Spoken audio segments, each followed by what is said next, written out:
Yeah, I'm super excited to just hear your story. I love the athlete side and the coaching side, mate, and I really want to dive into it. I'm a super geek about coaching, right? I love it. I love everything about it, and we both like the barbell. So, first of all, tell us a story. Why did you get into this? How the whole spiel? Okay, so I started when I was 13. I was year 9 at school. We rocked up to a PE lesson. Female teacher was away, and one of the male teachers came in and he said, "Right, girls, we're going to do weightlifting." And that was basically how it started. I had a go just like all the girls in the class. And, we all kind of looked at each other and thought, what's this all about? Anyway, we gave it a go. And at the end of the PE lesson, the teacher pulled me and one other girl to one side and said, "There's a competition this weekend. Do you fancy doing it?" And at that time, I was kind of up for most sports, giving everything a go. So I said, yeah, why not? Went home, told my mum, and she turned around and said, "No, you're not."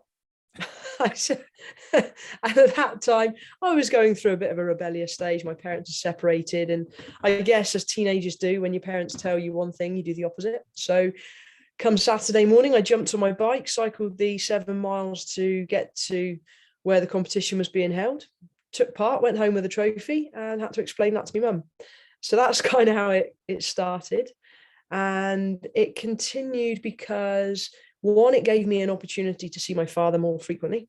So whenever there was a competition, he would go and watch, and I would get to catch up with him. And also, I started training to become more powerful for my main sport, which was athletics. I was a long jumper, sprinter, discus thrower, and I needed a bit of power. So I started carried on the training with the aim of developing a bit of power for my other main events.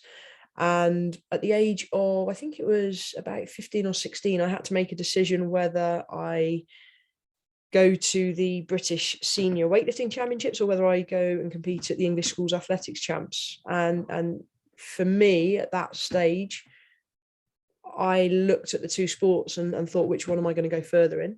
And it was a no-brainer. I was already international level in Olympic lifting. So I opted for the British Senior Weightlifting Champs, and that was pretty much the end of my athletics career. At that time, I was juggling lots of sports, the athletics, the weightlifting. I was also doing taekwondo. I continued the taekwondo for a couple more years until I was 18, got my black belt, and then I called that a day to just focus on the Olympic lifting. And it's been a steady journey ever since. Crazy, juggling all sports. Yeah, I guess juggling, they say though you can be good at everything but a master in nothing, and that was what my coach told me when I was younger. And it's pretty obvious to me then, if I wanted to specialize, I had to make a decision. It wasn't a sacrifice or anything like that. It was very much an informed decision for me to give it a shot at achieving my lifetime dream, which was to compete at an Olympic Games.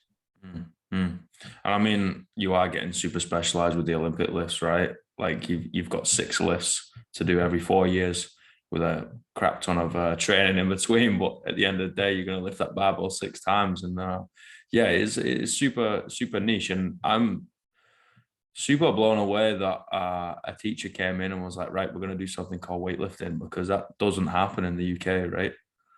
No, I was just in a lucky position, and I was given an opportunity. And anybody who's listening to this, regardless of age, I just encourage anybody to take whatever opportunities are presented and give it a go. You just never know where those opportunities might lead, what they might lead to. And had I gone with the peer pressure and from an early age, stopped training because I was getting bullied, then I would never have achieved anything that I have done. So, it was tough back then as a 13-year-old in school, doing a sport that, one, wasn't recognized very well, secondly was male dominated, and it certainly didn't have the popularity that it has now. So I think youngsters now see CrossFit as quite a big thing and see Olympic lifting as part of it. So it's much more commonly recognized, and opportunities are far greater. So even if youngsters don't have the opportunity in schools like I did, there's certainly a club not very far away.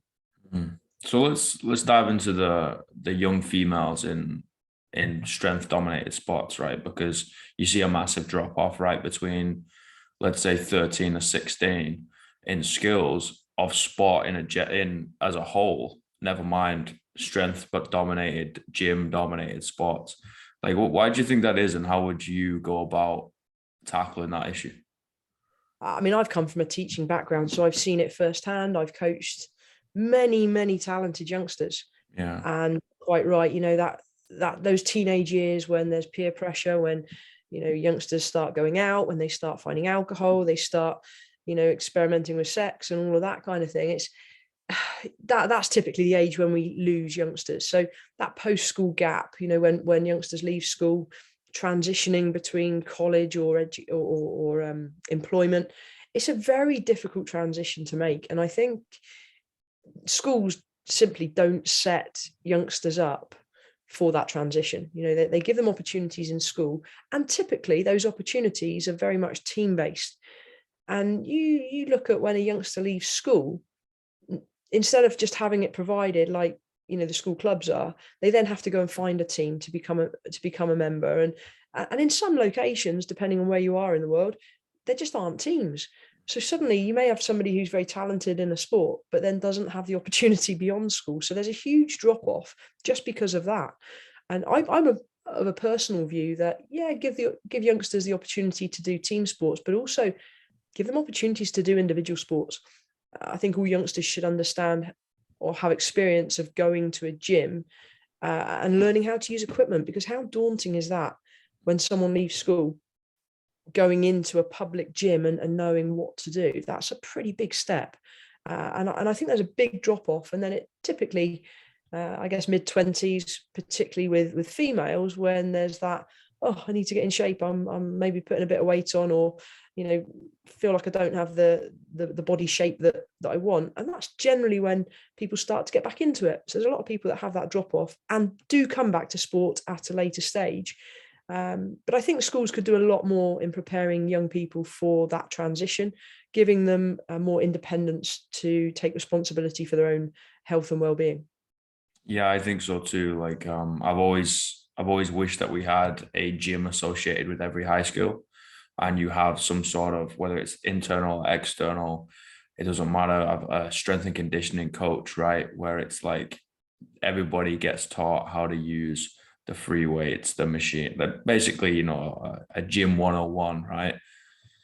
And everybody gets that blanket opportunity. So, say for example, they do drop off and they come back mid-20s, they still have that prior knowledge and they can jump back in and like, oh, okay, I know how my body moves. I know how to use this equipment. I don't feel so anxious in this environment, and they can kind of get back into it.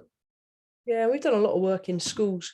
So I left teaching back in 2012, set up a gym, and we did a lot of work within the local comprehensive schools. And the way that I sold it to the schools, to the head teachers, to the heads of department was, let me come in and teach these youngsters how to lift weights. And straight away there was that, whoa, hang on a minute, Yeah. youngsters lifting weights. And I said, well, no, look at how many people have back injuries in later life. Let me come in and have the opportunity to teach these young people how to lift safely.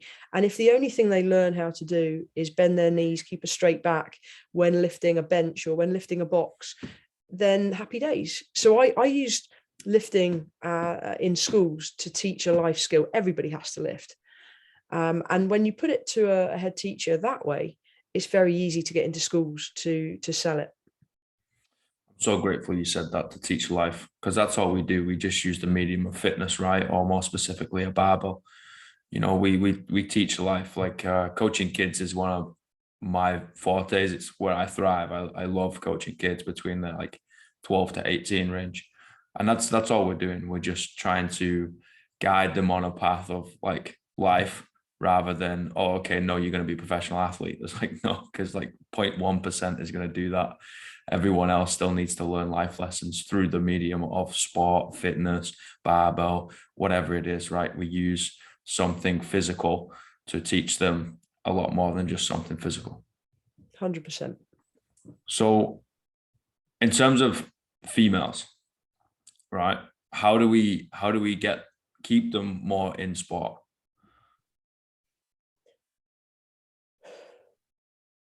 I don't know if it's just a female question. I think I would say this is across the board. I don't Okay. think this necessarily is a gender related thing. I think potentially in the past it has been more so, but I think there's issues with both guys and girls Mhm. when hitting that transition. I think a lot has got to do with female role models. Previously, I don't know the exact percentages, but it was something like 5% of sport on TV was female, the rest was all male. Well, what kind of message does that send to young girls? I'm not saying it's 50-50, it's certainly not, but it is certainly a lot more balanced. I mean, we're now starting to see a lot more women's sport on TV, which creates a greater awareness and showcases what women can do.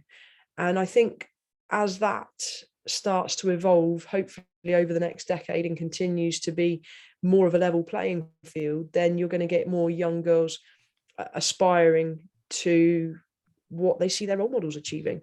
And I think that will play a huge part in keeping young girls involved in sport beyond school. But then I think there's that, as I've already identified, there's that big void when youngsters leave school. If they've only ever taken part in team sports, where do they go? They've suddenly got to go and make new teammates. They've got to go and find a new club. Transport might be an issue. The cost involved might be an issue. And then they're relying on other people as part of a team. Whereas providing those opportunities in school for more individual activity and educating youngsters and to take ownership for their own health and well-being, rather than just saying, here's a PE lesson, you've got to do it, it's on your timetable. Getting them to buy in to health and well-being and the implications of it. And I think, to be honest, I think the school curriculum is so outdated, it's unreal. I mean, I'm in a position where I'm learning business, and yet the stuff that's taught is pretty rubbish. I was listening to a podcast the other day which made me chuckle. Like, at school, kids are taught to write letters in size font, on and to type in a certain way. Yet the real world is sell yourself in 7 seconds and get your point across. Do you know what I mean? It's totally old school what's being taught in schools, and I think the whole curriculum, in my view, needs a total revamp, not just the PE side of it. Yeah, I'm in complete agreement. Like, you come out of school and you truly start learning, right? You learn how the world works. Yeah. Yeah, you're Literally. like, oh, what do I do now? Like, Yeah. it's like, okay, do this. She's like, I have no idea what that is. Okay, Yeah. let's figure it out. Let's jump in the deep end and see if I can swim, right?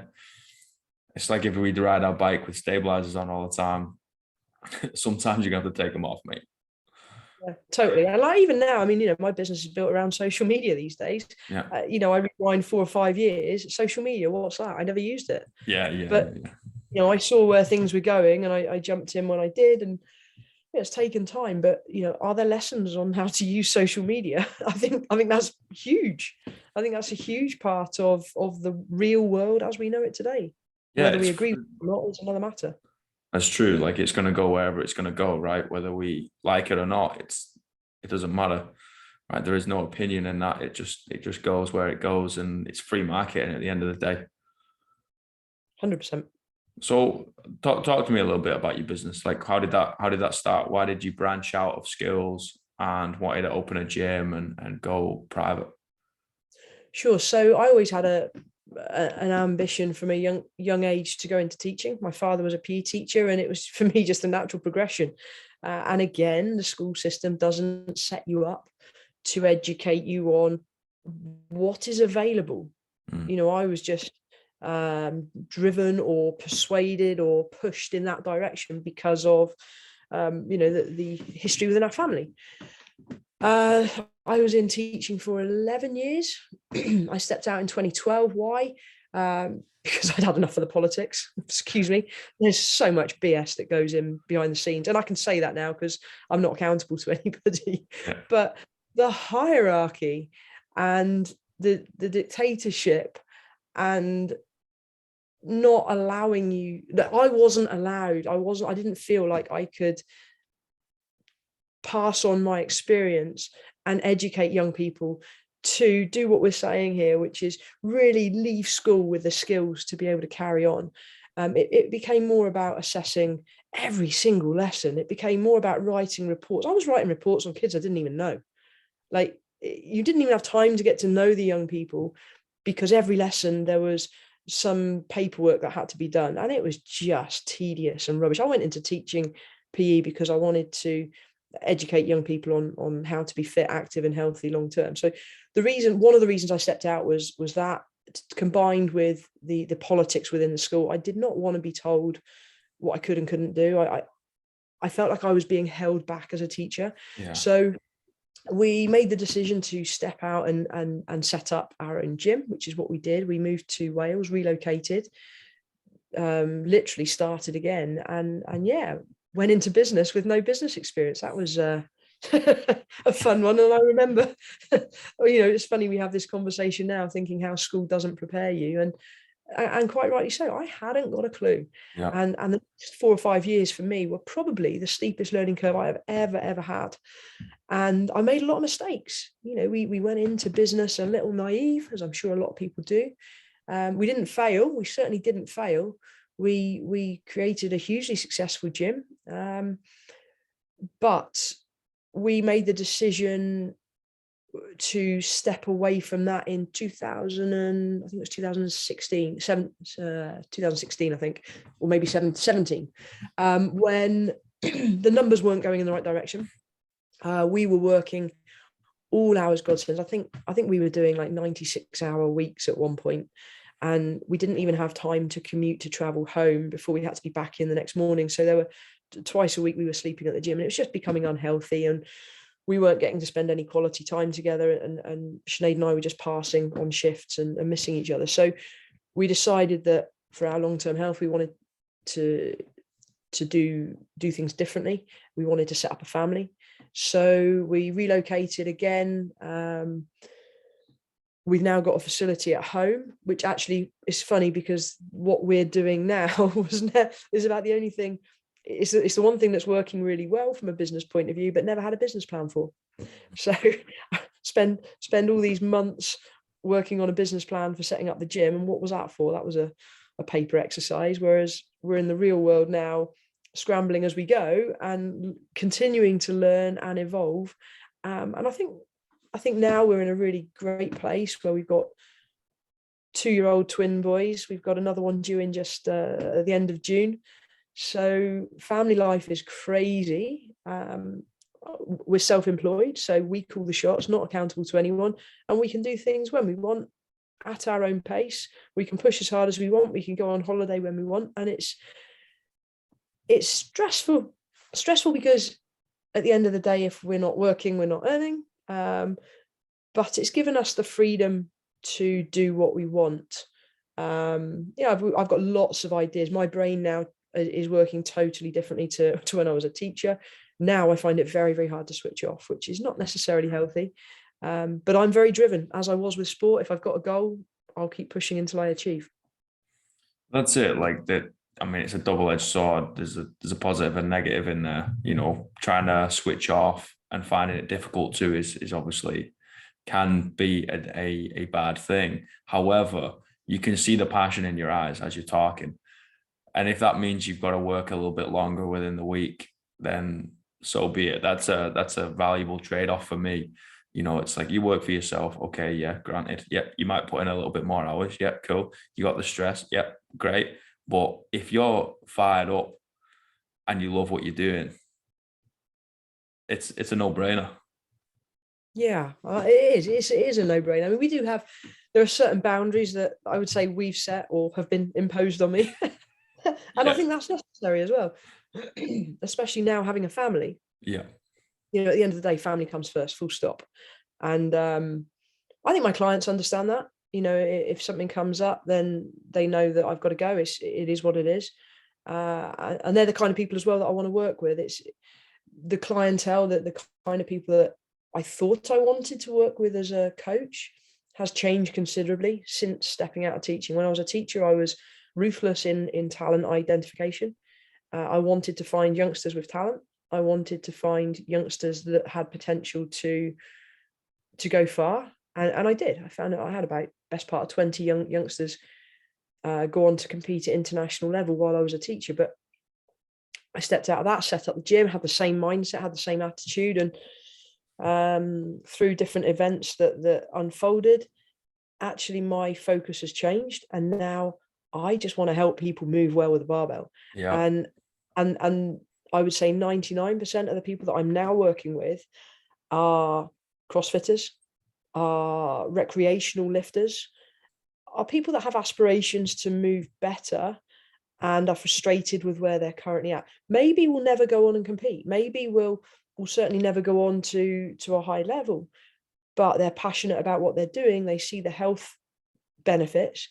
And I just love helping that group of people. I just get such a buzz from seeing, somebody maybe in their more mature years develop into some great positions, and you can just see how their mobility is improving, how their power is improving, and then that things like bone density are going to improve, the strengthening of the heart is going to improve, their muscle tone is going to improve, and they're going to have a better quality of life as a result.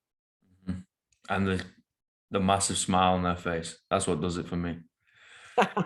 I don't know, when I'm giving them some abuse, they well, and I love that as well. I love having a good level of banter with people that I work with, and I'm just very lucky to have the opportunity to work with some amazing people. Yeah, that's it. And I mean, within schools, there's some things you can and can't say, right? For obvious reasons, you're talking to children, but also around to your colleagues. Like, I talk like a sailor. Like my language is not the greatest. I'm from Manchester, you see, mate. This is the way it is. Like, whatever, that's not going to change now. And working in gyms, it's great because you can get away with 99% of it. Working in skills, you can't get away with 99% of it. So you can speak to people as human beings rather than that hierarchy thing that you touched upon earlier. But no, I actually, it's broke a memory from last night actually, because a member came back in, not seen her in months. She followed me from a different gym. And she'd actually been in a car crash a couple of years ago and had a stroke. Like, gave two bad hands, one after the other, right? I remember when I first met her, because she couldn't do a squat without losing balance, like couldn't break, I'd say 40 degrees worth of flexion in her knees without losing balance. Like it was poor. And she came to some weightlifting last night, threw a bar above her head, and just the smile on her face. I was like, man, that's why we do what we do. Unsociable hours, stressed, we always stink, right? Because we're in a gym, dirty all the time. Like there's barely enough time to train. We eat way too many protein bars, right? But you see the smile on that person's face, you're like, okay, yeah, we're doing what we're doing. It's great to see those kind of results. Oh yeah, like I think over the years I've noticed that the psychological effect of training for me is more important than the physiological, because the physiological will take time, right? We know that. You said bone density, muscle tone, heart health, all that. It's gonna happen. But you see someone come in and then walk out with a smile, you're like, okay, we've done our job. I think that's another part of the education system which is neglected, is the benefits of exercise on mental health. Are huge and totally, I think, underrated, undervalued. I mean, if you're involved in sport and physical activity, then and that when you train, you feel better afterwards. It's just it happens. Yeah. I mean, I had a session the other day and it didn't go great, and I came out the gym and I had a little whinge about it. But you still feel better for having done something than not. Yeah, totally. I mean, that's why I started this. Like the whole reason why I started this podcast thing where we just talk to people is people just coming up to me telling me like mentally they're in the dumps, like totally on the edge of the cliff, metaphorically or physically, the day before. And I'm like, I can't keep hearing this, man. Like, over the years, there's so many people just coming to you and you're like, well, what are we doing? Like something is off. So that's the whole reason why we're talking.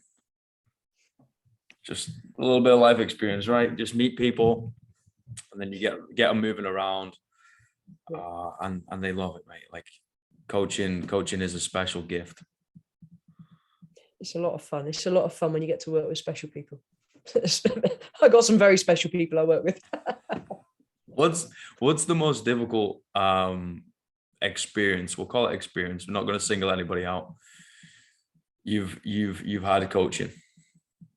Oh goodness me, there's most difficult experience coaching. I think rather than thinking of one particular situation, I think as a whole, from a coaching point of view, for me, it's the frustration of, there's a couple of frustrations that I have as a coach. One is seeing someone with huge talent, but just doesn't have the mindset for it, doesn't have the psychological drive or the ambition. And you just see wasted talent slip away. And I mean, that has happened just so many times, it's not funny.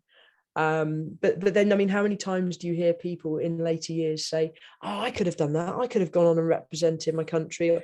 And that's absolute BS. If you could have, you would have, but you didn't. So it's not, it's not just about being physically gifted, it's about having the psychology. And I think for me as a coach, it's very frustrating when you develop somebody from the physical technical point of view, but then they just don't have it psychologically. So that's frustrating. And the other thing is, as a coach, it doesn't matter how much time you put in with somebody, at the end of the day, you've got no control. So you go to a competition with somebody and there is, all right, you can guide them and nurture them and advise them, but at the end of the day, it's that person that's got to do the job. It's that person that's got to execute when it matters. And I just find it so frustrating when somebody doesn't execute, because there's nothing I can do. And for me, I find that quite hard to deal with, because previously, obviously, I've been the lifter, I've been the athlete, and I've been in control, and I know what I can do, what I'm capable of. And I was more relaxed, I think, as an athlete than I sometimes am as a coach. 110%. 110%. Like, you're on that platform, or you're doing some sort of individual sport, right? You mess up, that's on you. And you're like, okay, well, that was on me. I'm going to take that. I'm going to have a bit of a fist fight with myself. And in a day's time, I'm going to be all right. But as a coach, you're like, man, how did I mess up 12 months ago? Or you split every hair possible. And you're like, no. Sometimes people just don't execute the plan. You were like, we got plan A, and they tried to do plan D. And you're like, we don't have plan D. We have plan A. Go in and just do it. So, I completely agree with that. Like, coaching, coaching is more stressful. Yeah, and I think going back to your question, I've taken a lot of the stress out of coaching by stepping away from the governing body as well. I think the again, similar politics to working in school, where you're accountable to somebody, that very much happens in sport, not just in weightlifting. It's common across pretty much every sport that I know. Yeah. But whilst involved as an athlete and initially as a coach with the governing body, there was a different stress involved. And sometimes you're working with people you don't want to work with, or people that are inefficient, or people that are just, absolutely useless. And taking myself out of that situation and just doing what I do and doing what I love doing makes it so much more fun. So I think having matured as a coach as well has given me the confidence and the drive to do what I want to do. I don't want to be a yes person. I don't want to just go with the flow and agree with what the norm is. I want to go out there and do what I'm passionate about. And that is part of why I coach in a slightly different way, because I'm delivering what I believe in. I'm not delivering governing body rubbish. I'm delivering what I know is true, what I have experienced as a lifter, not what's written on paper and what I'm told to do. And people see that too, and they respect that. You giving your truth and standing in front of people and be like, this is what I believe, and I'm going to do everything I can to help you. Like, people see that. People buy into that with their money. They buy into that with their time. They see that and they respect that 110% of the way. If you're just there as a yes and just be like, yep, this is what we're going to do. Okay, why? Oh, I was told to do that. Yeah. You don't gain that same level of respect. Yeah, well, I'm certainly enjoying what I'm doing. Good. It shines through and it's cool. I got 3 questions though. I end on the same 3 questions. Go on. All right. What's the greatest piece of life advice you've ever received? The greatest piece of what? Sorry. Life advice you've ever received? No limits. It's on my kit here. Don't ever set yourself goals, yes, but don't see them as limits. Aim high. Don't be afraid to aim high. You aim for the stars, you might hit the moon. Yeah, I'm exactly the same. I usually aim way too high, but I turn around. I'm like, well, I came a little bit further. If I'd have aimed low and hit, I'd have got 1 step. If I'd have aimed high and missed, I've got 3 steps. I'm just a kid from a council estate.